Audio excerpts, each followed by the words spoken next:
सोनपुर नाम के गांव में 9 साल की रिंकी अपने पिता के साथ रहती थी। उसकी मां का देहांत उसके जन्म के कुछ समय बाद ही हो गया था। उसके पिता का अपना एक छोटा सा खेत था। वो अपने खेत में मिर्ची उगाया करते थे। उन्हीं को बेचकर वो जैसे तैसे अपना गुजर बसर किया करते थे। लेकिन एक दिन काम से लौटते वक्त उनका पैर कीचड़ वाली जमीन पर फिसल गया, जिस वजह से उन्हें बहुत गहरी चोट लगी। वो अब ठीक से चल फिर भी नहीं पा रहे थे। उनके घर में राशन भी अब खत्म होने लगा था। इसलिए रिंकी ने सोचा कि वो खुद ही गांव में घूम घूम कर अपने खेत की मिर्च बेच कर आए, ताकि उनके घर में कुछ पैसे आ सकें। पिताजी, आप घर पर आराम कीजिए। मैं खेत से मिर्ची तोड़कर गांव में बेचने जा रही हूँ। शाम तक लौट आऊंगी। ठीक है बेटा, लेकिन जरा ध्यान से जाना और अंधेरा होने से पहले घर लौट कर आ जाना। ठीक है पिताजी, आप मेरी चिंता मत कीजिए। रिंकी अपने खेत से हरी मिर्च तोड़कर गांव में बेचने निकल पड़ती है। मिर्ची ले लो, मिर्ची ताजा ताजा तीखी तीखी हरी मिर्ची ले लो। अरे बेटा, तुम कौन हो? मैंने तो तुम्हें कभी यहाँ मिर्ची बेचते हुए नहीं देखा। तुम तो अभी बहुत छोटी हो। तुम्हारे माता पिता कहाँ हैं? मेरी माँ नहीं है काकी, और मेरे पिताजी की तबीयत भी बहुत खराब है, इसलिए आज उनकी जगह मैं मिर्ची बेचने आई हूँ। अच्छा, तो तुम उन राजेश भैया की बेटी हो जो रोज मिर्ची बेचने आते हैं? जी काकी।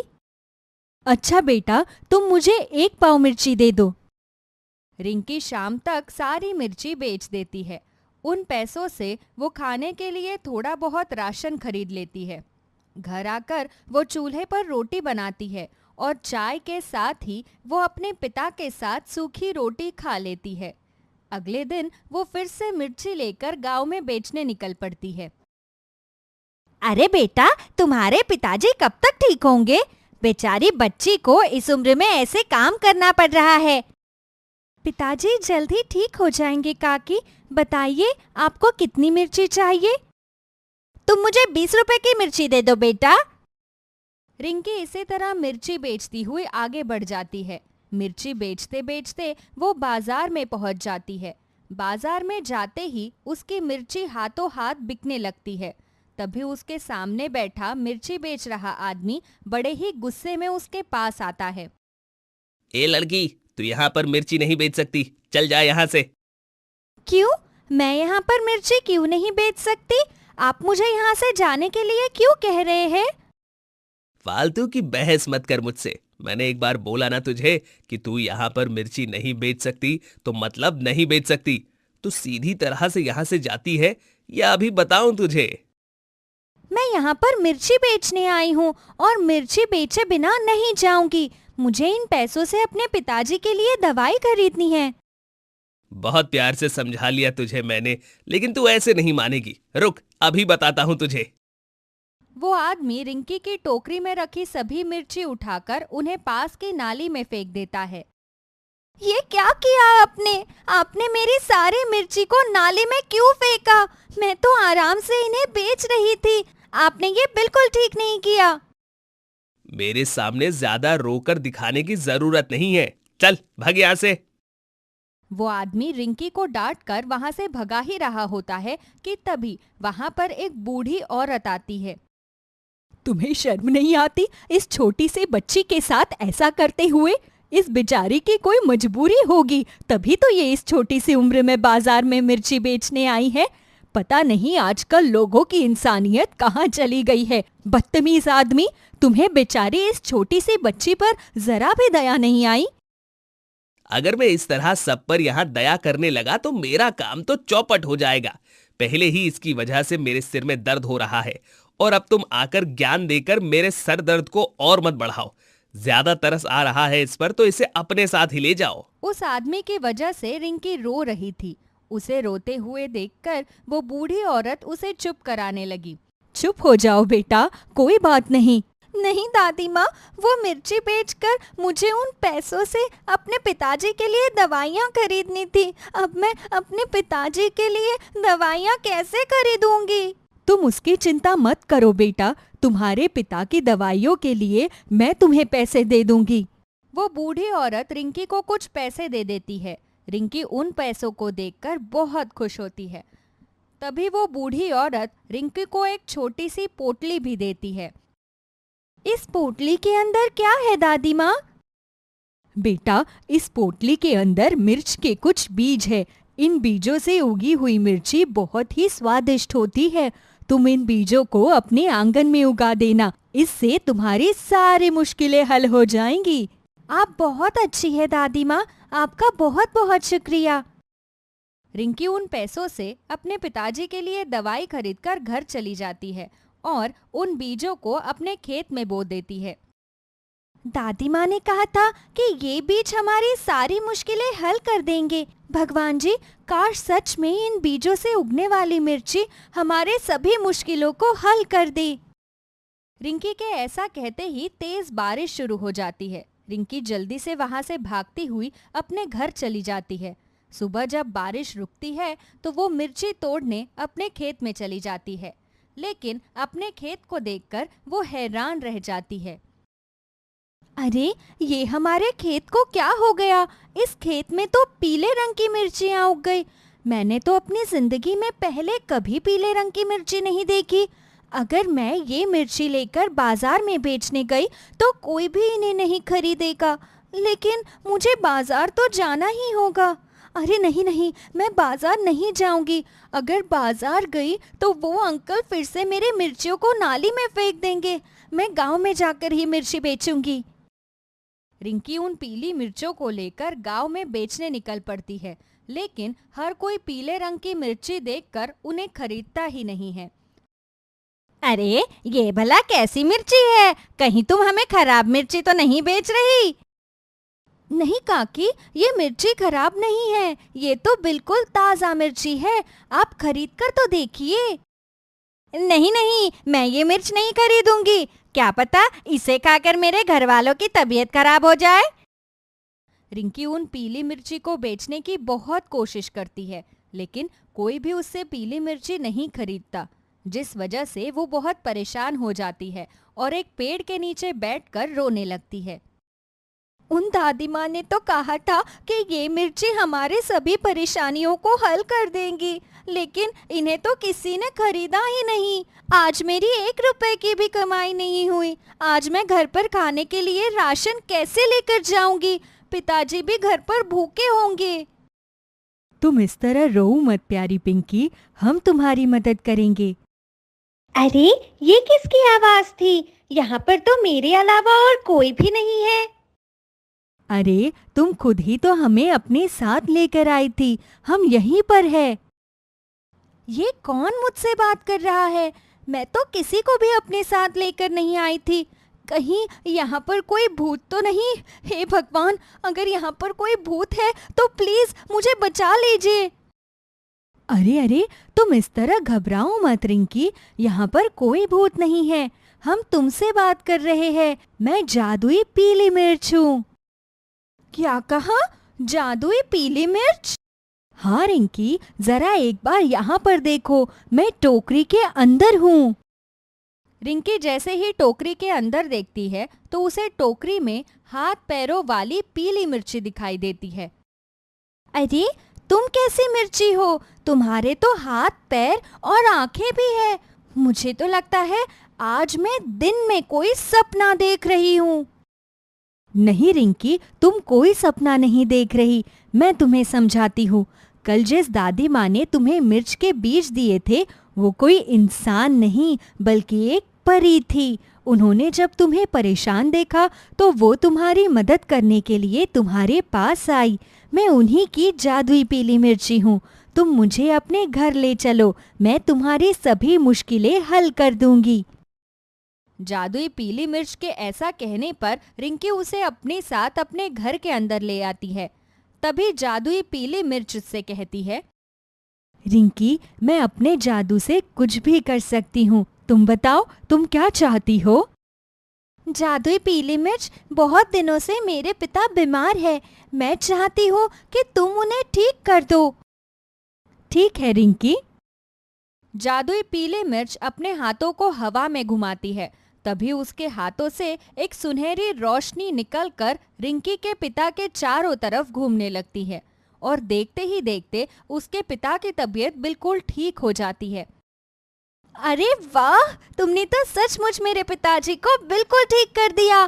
क्या मैं तुमसे कुछ और भी मांग सकती हूँ? हाँ, क्यों नहीं रिंकी, तुम्हें जो चाहे हमसे मांग सकती हो। क्या तुम हमारी टूटी फूटी झोपड़ी की मरम्मत कर सकते हो? जब भी बारिश आती है तो हमारी झोपड़ी में पानी गिरने लगता है और मुझे जगह जगह ढेर सारे बर्तन रखने पड़ते हैं। तुम इसे ठीक कर दो ना। नहीं रिंकी, मैं तुम्हारी इस टूटी फूटी झोपड़ी को ठीक नहीं करूंगी। लेकिन क्यों जादुई पीली मिर्च? अभी तो तुमने कहा था कि मैं जो भी तुमसे मांगूंगी वो तुम कर दोगी, तो फिर तुम मेरी टूटी फूटी झोपड़ी को ठीक क्यों नहीं कर रही? क्योंकि मैं नहीं चाहती कि तुम अब एक और दिन भी इस टूटी फूटी झोपड़ी में रहो। मैं तुम्हारे लिए एक नया घर बनाऊंगी। तुम अपने पिता के साथ उस घर में रहना। क्या तुम सच कह रही हो जादुई पीली मिर्च? हाँ रिंकी, मैं बिल्कुल सच कह रही हूँ, बस तुम देखती जाओ। जादुई पीली मिर्च अपने हाथों को हवा में घुमाती है। तभी देखते ही देखते रिंकी की टूटी फूटी झोपड़ी एक बहुत बड़े और नए आलीशान घर में बदल जाती है। अपने नए घर को देखकर रिंकी बहुत खुश होती है। तुम्हारा बहुत बहुत शुक्रिया जादुई पीली मिर्च। मैंने कभी सपने में भी नहीं सोचा था कि मैं अपने पिताजी के साथ इतने सुंदर घर में रहूंगी। तुम्हारा बहुत बहुत धन्यवाद। मैं चाहती हूँ कि तुम हमेशा के लिए मेरे साथ इसी घर में रहो। ठीक है रिंकी, अगर तुम यही चाहती हो तो मैं तुम्हारे साथ इसी घर में रहूंगी। उस दिन के बाद जादुई पीली मिर्च रिंकी के साथ उसी घर में रहने लगती है। अब रिंकी अपने पिताजी और जादुई पीली मिर्च के साथ खुशी खुशी अपना जीवन जीने लगती है। चल पैसे निकाल, जल्दी से मुझे पैसे दे। मेरे पास कोई पैसे नहीं है, जाइए यहाँ से। क्या कहा तूने? तेरे पास पैसे नहीं है? कहाँ गए तेरे पैसे? कल ही मालकिन ने तुझे तनख्वाह दी थी ना। जल्दी से पैसे निकाल। मैंने कहा ना, मेरे पास कोई पैसे नहीं है। शर्म नहीं आती आपको हर रोज मुझसे पैसे मांगते हुए? अगर मुझे शादी से पहले पता होता कि आपको शराब पीने की इतनी बुरी लत है तो मैं कभी आपसे शादी ही नहीं करती। एक तो तू मुझे पैसे नहीं दे रही है, ऊपर से मुझसे जबान लड़ा रही है। इतना कहकर महेश दरवाजे के पीछे रखे बांस के डंडे को उठाता है और सरिता को पीटना शुरू कर देता है। अपनी माँ को ऐसे पिटते हुए देखकर उसकी दोनों बेटियां बहुत डर जाती है और रोती हुई अपनी माँ को बचाने के लिए जाती है। पापा पापा, आप प्लीज मम्मी को मत मारो, प्लीज उन्हें छोड़ दो ना। दूर हो जाओ तुम दोनों मेरी नजरों से। एक तो ये मुझे कुछ कमा कर नहीं देती, ऊपर से 2 जुड़वा बेटियों को पैदा करके मेरे सिर पर इनके बोझ को रख दिया है। ये आप कैसी बात कर रहे हैं जी? हमारी बेटियां हमारा बोझ नहीं बल्कि भगवान का आशीर्वाद है। फालतू में मेरा और दिमाग खराब मत कर। अगर तू मुझे पैसे नहीं दे सकती तो अभी के अभी इन दोनों मनहूस बेटियों को लेकर निकल जा मेरे घर से, और फिर यहाँ कभी लौट कर आई तो मुझसे बुरा कोई नहीं होगा। शराब के लिए पैसे न मिलने पर महेश अपनी दोनों बेटियों के साथ सरिता को धक्के मारकर घर से बाहर निकाल देता है। बेचारी सरिता अपने बच्चों को लेकर जगह जगह काम की तलाश करने लगती है, लेकिन कोई भी उस बेचारी को अपने पास काम पर नहीं रखता। वो अपनी बेटियों के साथ यूं ही भूखी प्यासी सड़कों पर भटकती रहती है। माँ, मुझे बहुत प्यास लगी है, मुझे पानी दो ना। माँ, मुझे भी प्यास लगी है और अब तो भूख के मारे मेरे पेट में भी दर्द होने लगा है। हमारे लिए रोटी लेकर आओ ना। अपनी बच्चियों को इस तरह भूखे प्यासे देखकर सरिता की आंखों में आंसू आ जाते हैं। वो अपनी बच्चियों के लिए खाना लेने के लिए एक दुकान पर जाती है।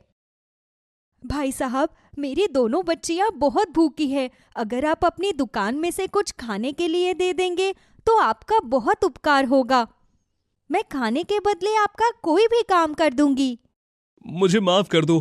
तुम जैसे ना जाने कितने लोग हर रोज मेरी दुकान पर आते हैं। तुम जैसों पर तरस खाकर अगर मैं सबकी मदद करने लगा तो थोड़े दिनों में कंगाल हो जाऊंगा। अगर तुम्हारे पास पैसे हैं तो ठीक है, वरना जाओ यहाँ से। अपने बच्चों के लिए खाना लेने के लिए सरिता उस दुकानदार के सामने हाथ जोड़ने लगती है, लेकिन उस आदमी को भी उन तीनों पर कोई तरस नहीं आता और वो आदमी सरिता को अपनी दुकान से भगाने के लिए उसे तेज धक्का मार देता है, जिस वजह से सरिता दूर जमीन पर जाकर गिर जाती है। तभी वहां से गुजर रही एक औरत सरिता के पास जाकर उसे उठाती है। बहन जी, आप ठीक तो है ना? जी हाँ, मैं ठीक हूँ, बस हालात की मारी हूँ। मेरे शराबी पति ने मुझे और मेरी दोनों बच्चियों को घर से निकाल दिया। बेचारी मेरी बच्चियाँ कल से मेरे साथ भूखी प्यासी सड़कों पर भटक रही है। मेरे पास तो इतने पैसे भी नहीं हैं कि मैं अपनी बच्चियों को कुछ खरीद कर खिला सकूं।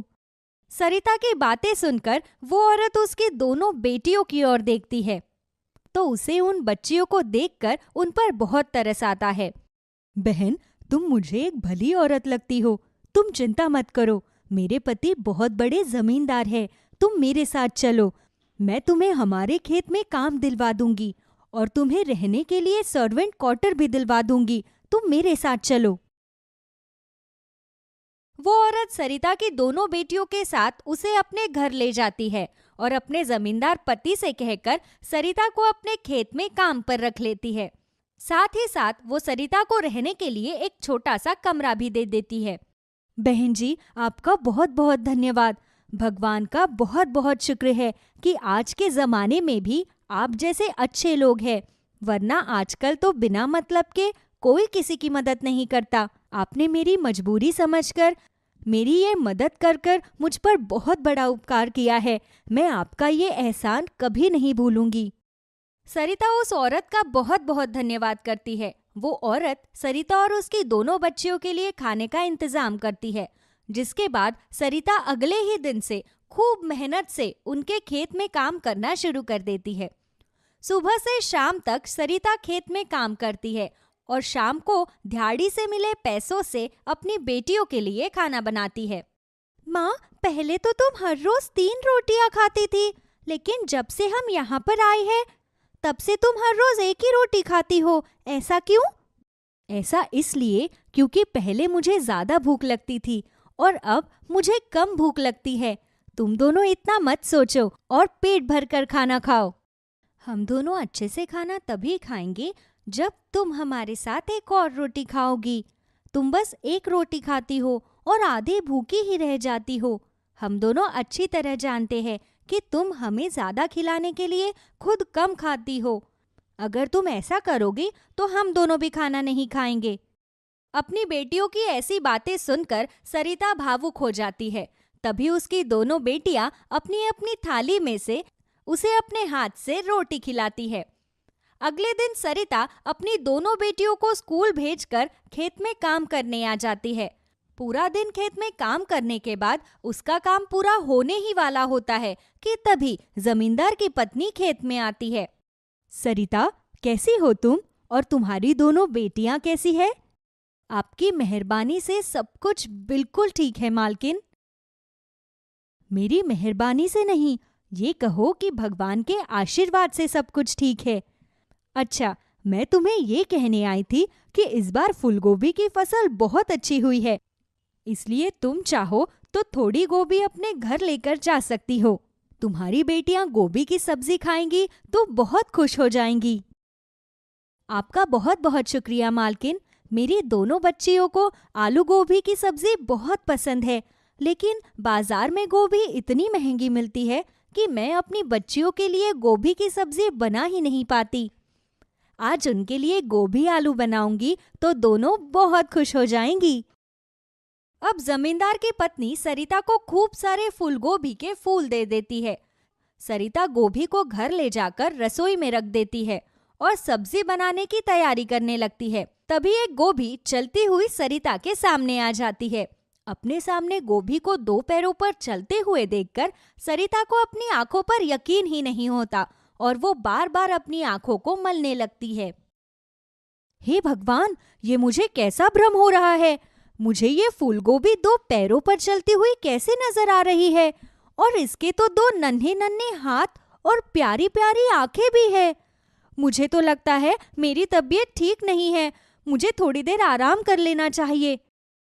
नहीं सरिता, तुम्हें कुछ भी नहीं हुआ है। तुम्हारी तबीयत तो बिल्कुल ठीक है। हे भगवान, अब तो मुझे ये फूलगोभी बोलती हुई भी नजर आ रही है। कहीं किसी ने मुझ पर कोई जादू टोना तो नहीं करवा दिया? नहीं नहीं प्यारी सरिता, तुम पर किसी ने कोई जादू टोना नहीं करवाया है। मैं सच में तुमसे बात कर रही हूँ। ये देखो, मैं एक जादुई फूलगोभी हूँ। मैं तुम्हारी ही तरह चल भी सकती हूँ, बोल भी सकती हूँ और थोड़ा सा डांस भी कर सकती हूँ। देखो, मुझे तुमसे डर लग रहा है।